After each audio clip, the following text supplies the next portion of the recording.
How to Create a Glitch Monologues Season 23 Chapter 3. This is Season 23 of How to Create a Glitch in the Matrix Monologues Episode 3. In this episode, we will be talking about, and explaining, disappearing object phenomenon.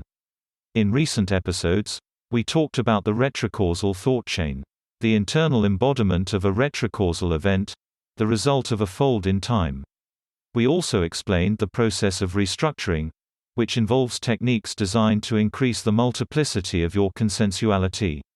The use of restructuring can enable the mind to perceive higher levels of multiplicity. In this episode, I would like to incorporate these two lessons into an explanation of disappearing object phenomenon. Imagine that you are smoking a cigarette. Now imagine that you always get a drink after such a cigarette. Sometimes you get a coffee. Sometimes you get an energy drink. Thus, as you stand outside finishing your cigarette, you have to make a choice. Your first decision is to get a coffee, and you begin to go towards the kitchen to get your coffee. On the way, you pull your phone out of your pocket to look at it, check for messages. Then, you suddenly switch and decide to have an energy drink. You open the fridge and your first impulse is to take any color but orange.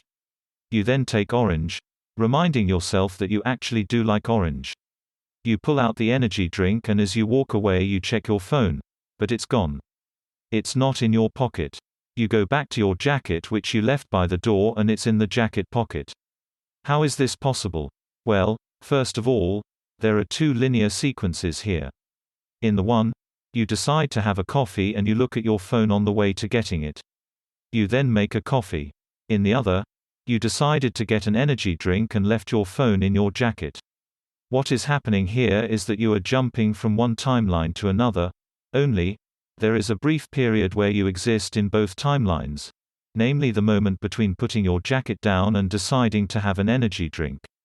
The key point to be learned is that there is a fold in time between these two events, during which time, the phone moves from one timeline to another.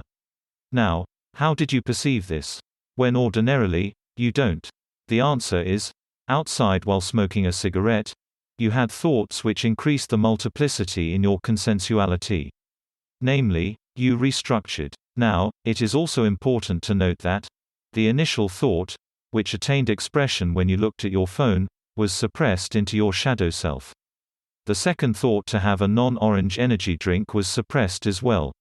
Thus, it takes two sequentially suppressed thoughts to create this particular kind of glitch. The first permits the expression of the first timeline. The second permits the expression of the second timeline. There must be double suppression. It is also interesting to note that the method of producing this particular glitch is identical to the method explained in Volume 2, Advanced Glitching, of the complete series.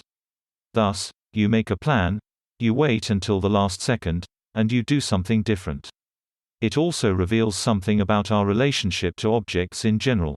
Objects' locations are not tied to spatial location. They are tied to impulse expression. And the impulses we express are linked to particular timelines.